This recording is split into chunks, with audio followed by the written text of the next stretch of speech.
انهم مش مهم عندهم مصلحة البلد ولا مصلحة الشعب، المهم ان المجلس يعمل اللي هو عايزه، صح غلط بقى مش مشكلة. ومن بعدها بقى عبد الناصر هو الكل في الكل، ونجيب حس انه بدأ يتهمش، لكنه قرر يكمل وفضل متمسك بمبادئ الثورة وبمصلحة الشعب. فقال لهم تعالوا نرجع لسكناتنا ونخرج من لعبة السياسة ونسيب الشعب يحكم نفسه.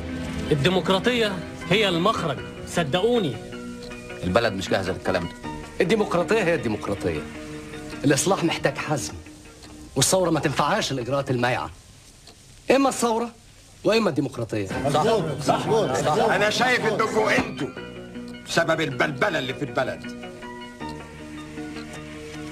ومن الأفضل إنكم ترجعوا لسكناتكم.